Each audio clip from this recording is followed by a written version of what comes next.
வீடு வந்து நல்ல ஒரு சுபிக்ஷமா இருக்கணும், மங்களகரமா இருக்கணும் அப்படின்னா பெண்கள் அன்றாடம் தங்களுடைய வாழ்க்கையில என்னென்ன மாதிரியான விஷயங்களை, அதாவது ஆன்மீக ரீதியா எதெல்லாம் நம்ம பின்பற்றினா வீடு வந்து நல்ல ஒரு சுபிக்ஷமா, சண்டை சச்சரவு இல்லாம, எந்த விதமான பிரச்சனைகளும் இல்லாம இருக்கும் அப்படிங்கறத தான் சாய் பாலாஜி அவர்கள் கிட்ட கேட்டு தெரிஞ்சுக்கணும். அப்படின்றவங்க லக்ஷ்மியோட கடாட்சம் சொல்லுவாங்க. ஒரு பெண் எப்படி இருக்கணும்னா, பார்த்த உடனே கையெடுத்து கும்பிடுற அளவுக்கு பெண்கள் என்ன வெப்ப தலைக்கு குளிச்சாலும் உடனே அதை உலர்த்திட்டு கீழே ஒரு முடிச்சாவது போட்டு விடுங்க. சோ சில பேர் பாத்தீங்கன்னா கீழே முடிச்சு போட்ட மாதிரி போட்டு கொட்டுது. ஏன்னா இந்த இருக்கிற இதுல வந்து கொட்டுது. அந்த கொட்டுறது தவறு இல்லை. ஸோ ஒரு இதுல வந்து அந்த கொட்டினதை மலர்களோட வாசனை அந்த பெண்ணை வந்து காம் டவுன் பண்ணி வைக்கும். அந்த மலர்களோட வாசனை அந்த பெண்ணுக்கு ஒரு உத்வேகமான ஒரு சக்தியை கொடுக்குது, வசீகர தோற்றத்தை கொடுக்குது.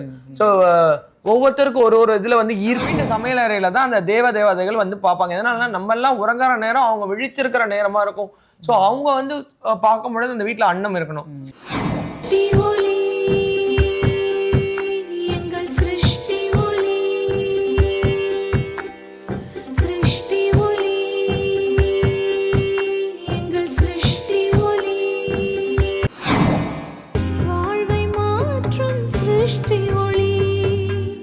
சிருஷ்டி ஒளி சொந்தங்கள் அனைவருக்கும் அன்பான வணக்கங்கள். இன்னைக்கு நம்ம சிருஷ்டி ஒளியில எதை பத்தி தெரிஞ்சுக்க போறோம் அப்படின்னு பாத்தீங்கன்னா, வீடு வந்து நல்ல ஒரு சுபிக்ஷமா இருக்கணும், மங்களகரமா இருக்கணும் அப்படின்னா பெண்கள் அன்றாடம் தங்களுடைய வாழ்க்கையில என்னென்ன மாதிரியான விஷயங்களை, அதாவது ஆன்மீக ரீதியா எதெல்லாம் நம்ம பின்பற்றினா வீடு வந்து நல்ல ஒரு சுபிக்ஷமா, சண்டை சச்சரவு இல்லாம, எந்த விதமான பிரச்சனைகளும் இல்லாம இருக்கும் அப்படிங்கறத தான் சாய் பாலாஜி அவர்கள் கிட்ட கேட்டு தெரிஞ்சுக்க போறோம். இன்னைக்கு நம்ம சிருஷ்டி ஒளியில உங்களுக்கு ஒரு ப்ராடக்டை இன்ட்ரோடியூஸ் பண்றேன். என்ன ப்ராடக்ட் அப்படின்னு பாத்தீங்கன்னா, என்ன ப்ராடக்ட் ஜி இது சொல்லுங்க? சத்யநாராயணாக்கா. இவர் யாரும் பாத்தீங்கன்னாக்கா சத்யநாராயணான்னு சொல்லுவாங்க. சத்யநாராயண பூஜை வந்து பாத்தீங்கன்னா ஒவ்வொரு பௌர்ணமி தோறும் கலச நிப்பாட்டி பண்ணுவாங்க. ஸோ முன்னோர்கள் நம்ம பண்ணியிருக்காங்கன்றதால தான் அந்த கலசம் குரு வந்து சொல்லி தர்றது ராமபிரானும் சீதா பிராட்டியும் பண்ற மாதிரி இதுல ஒரு அமைப்பு இருக்கு. ஸோ சத்யநாராயண பூஜை பண்ணோம்னா அந்த வீட்டுல வந்து செல்வத்துக்கு குறையே இருக்காது. இதை வந்து பாபா உள்பட பண்ணியிருக்காரு, சாய்பாபா உள்பட பண்ணியிருக்கிறாங்க. ஸோ இன்னைக்கும் பாத்தீங்கன்னா பாபா கோயில்ல சத்யநாராயண பூஜைன்றது பண்ணுவாங்க. ஸோ ரொம்ப விசேஷமானது, ரொம்ப சக்தி வாய்ந்தது. சத்திய நாராயணன்றது காக்கிற கடவுள். காக்கிறது மட்டும் இல்லாம நம்ம வாழ்க்கையில எல்லா விதமான துன்ப துயரங்களை களையக்கூடிய ஒரு தன்மை. ஓகே, இந்த போட்டோ ஃப்ரேமோட விலை? இது நார்மலான போட்டோ இல்லக்கா. இந்த போட்டோ நீங்க எங்க தரலாலும் கிடைக்காது.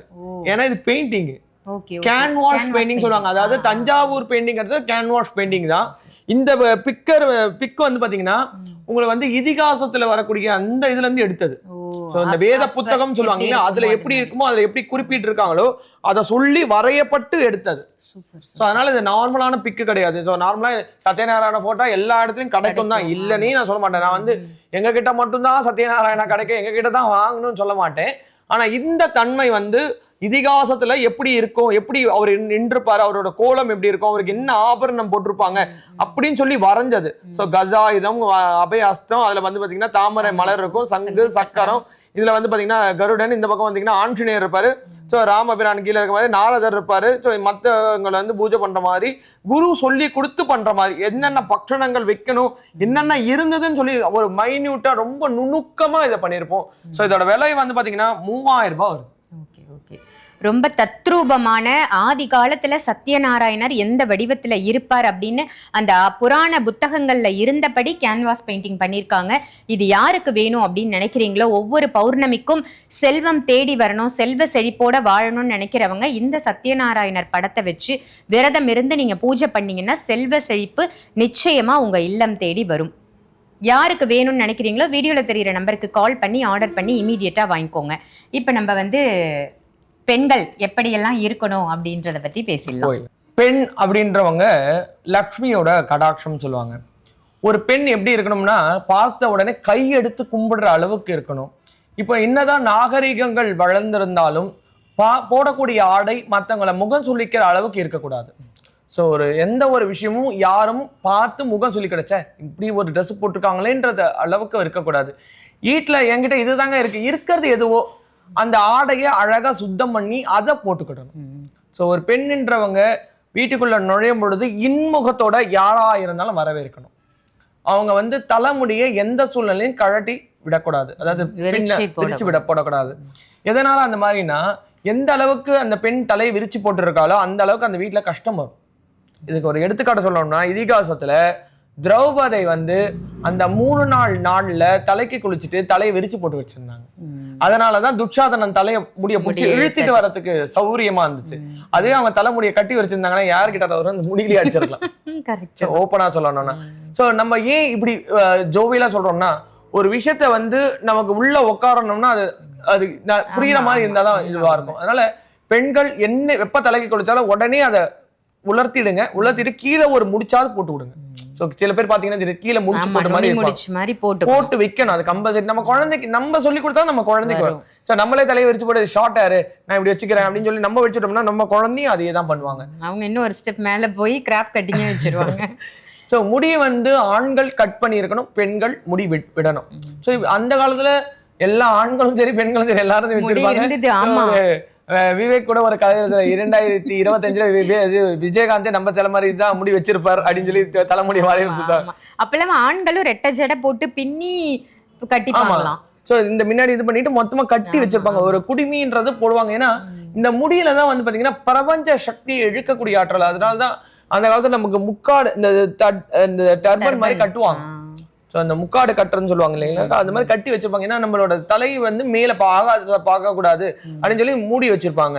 ஸோ இப்போதான் நம்ம நாகரிகம் வளர நம்ம முடி கட் பண்ணோம். ஏன்னா ஆண்கள் வெளியில போயிட்டு அந்த முடியை பராமரிக்க ரொம்ப கஷ்டம். ஆனால் பெண்கள் இப்போ பெண்களும் வேலைக்கு போறாங்க, நான் இல்லைன்னு சொல்லலை. ஸோ முடின்றது ஒரு பெண்ணுக்கு ரொம்ப அழகு. அதே முடி வந்து வீட்டில் தலை வாடுறாங்க நிறைய பேர். வாரம் பொழுது அந்த தலைமுடி கொட்டுது. ஏன்னா இந்த இருக்கிற இதுல வந்து கொட்டுது. அந்த கொட்டுறது தவறு இல்லை. ஸோ ஒரு இதுல வந்து அந்த கொட்டினதை எடுத்து டஸ்ட்பின்ல கண்டிப்பா போடணும். அது வந்து காத்து ஃபேன் போடும்போது அப்படியே சுத்தும். அந்த கொட்டின முடி வந்து சுத்திக்கிட்டே இருக்கும். ஸோ அந்த முடி எந்த அளவுக்கு சுத்துதோ அதே அளவுக்கு வீட்டுல பிரச்சனை வந்துட்டே இருக்கும். தேவையில்லாம கணவரோட சண்டை, தேவையில்லாம வீட்டுல இருக்கிற அந்த மாமியாரோட சண்டை, அவங்களுக்கு அவப்பெயர், இதெல்லாமே அதுல ஏற்பட வேண்டிய சூழ்நிலையான. அதனால அந்த முடி வந்து வாரினதுக்கு அப்புறம் கையில எடுத்து போடணும். அதே போல 6 மணிக்கு மேல, சாயங்காலம் 6 மணிக்கு மேல தலைமுடி வாரக்கூடாது. நிறைய பேர் என்ன சொல்றாங்க, நான் இதுக்கு ஃபங்க்ஷனுக்கு போறேன் இப்பயே வாரிடுறேன்னு சொல்லி கிடக்குன்னு வாரிட்டு இருப்பாங்க. அப்படி வாடுற மாதிரி இருந்துச்சுன்னா வீட்டுக்குள்ள வாராம கொஞ்சம் வெளியில நின்று வாரிடணும். இந்த மாடியில அந்த மாதிரி நின்று வாரணும். இது வாரக்கூடாது ஆக்சுவலா. அப்படி வாரணுன்ற சூழ்நிலை வீட்டுக்குள்ள வாராம வெளியில நின்று வாரி அதை எடுத்து போட்டுடணும். உடனே டிஸ்போஸ் பண்ணிடணும். அதுக்கு அடுத்தது பெண்கள் வந்து எப்பயுமே அலங்காரமா இருக்கணும். முகங்கள் வந்து பாத்தீங்கன்னா பார்த்தா பறிச்சு தின்ற அந்த அளவுக்கு அலங்காரமா ஒரு சந்தமாவது ஒரு குங்குமமாவது அவங்களோட நெத்தியில கம்பல்சரி இடணும். ஸோ இந்த இடத்துல ஒரு பொட்டு வைக்கிறது, இந்த இடத்துல பொட்டு வைக்கிறது, மாங்கல்யத்துல பொட்டு வைக்கிறது, அதுக்கப்புறம் சந்தனமோ குங்குமம், நீரில்லா நெற்றி பாட் அப்படின்னு சொல்லியிருக்காங்க. அதனால பெண் வந்து அந்த குங்குமமோ சந்தனமோ இட்ட மாதிரி அந்த இடத்துல இருக்கணும். பூக்கள் வந்து வைக்கணும். அதுவும் வாசனை பூ தான் வைக்கணும். வாசனை இல்லாத ஆர்டிபிஷியலா இல்ல நறுமணம் இல்லாத ஒரு மலர்களை அவங்க சூடக்கூடாது. ஏன் அப்படின்னு கேட்டோம்னா இந்த மலர்களோட வாசனை அந்த பெண்ணை வந்து காம் டவுன் பண்ணி வைக்கும். அந்த மலர்களோட வாசனை அந்த பெண்ணுக்கு ஒரு உத்வேகமான ஒரு சக்தியை கொடுக்குது, வசீகர தோற்றத்தை கொடுக்குது. ஸோ ஒவ்வொருத்தருக்கும் ஒரு இதுல வந்து ஈர்ப்பு வரும்.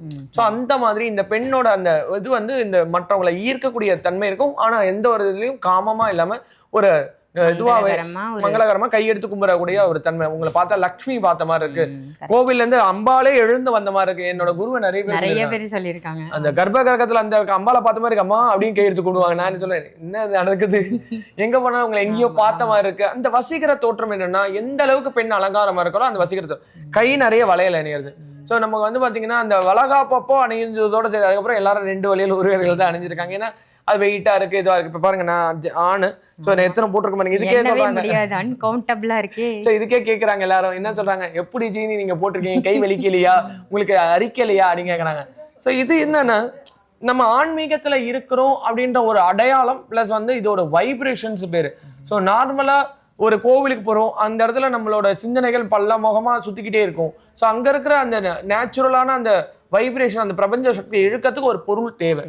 எப்படி வந்து ஒரு காற்றாலையில் அப்படின்னு சொல்றாங்க, கண்ணுக்கே தெரியாத ஒரு சிக்னல்ஸை ஒரு ரிசீவர், ஒரு ஆண்டனா மூலியமா ரிசீவ் பண்ணி அதன் மூலியமா நம்ம போன்ல கையில வச்சிருக்கோம். எங்கேயோ ஒரு மனுஷன் இருக்காங்க, அவங்க பேசாத இல்ல வருது, எங்கேயோ வந்து அவங்க அனுப்புறாங்க.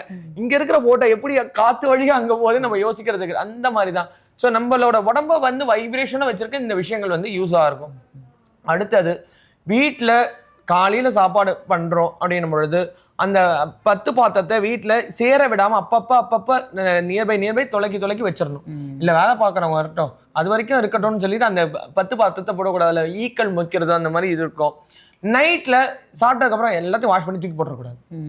ஸோ சாப்பாடை தண்ணி ஊத்தி வைக்கணும் கம்பல்சரி. ஆமா இருக்கணும், கம்பல்சரி தண்ணி ஊத்தி வைக்கணும். நம்ம வீட்டு சமையல் அறையில தான் அந்த தேவதைகள் வந்து பார்ப்பாங்க. எதனால நம்ம எல்லாம் உறங்குற நேரம் அவங்க விழித்திருக்கிற நேரமா இருக்கும். ஸோ அவங்க வந்து பார்க்கும் பொழுது அந்த வீட்டுல அன்னம் இருக்கணும். இதுக்கு ஒரு எடுத்துக்காட்டு சொல்லணும்னா, அந்த இவங்க இருக்காங்களா, அதே திரௌபதி தான் வனாந்திரத்துக்கு போறாங்க. அவங்களுக்கு ஒரு பாத்திரம் கிடைக்குது. அந்த பாத்திரம் வந்து அல்ல குறையாத அக்ஷய பாத்திரம். அதுக்கு இவர் சூரிய பகவான் என்ன வரம் கொடுக்குறாருன்னா, மதியானம் 12 மணி வரைக்கும் தான் அதுக்கு டைம். எவ்வளவு வேணாலும் கேளுங்க, அள்ளி கொடுக்கும்.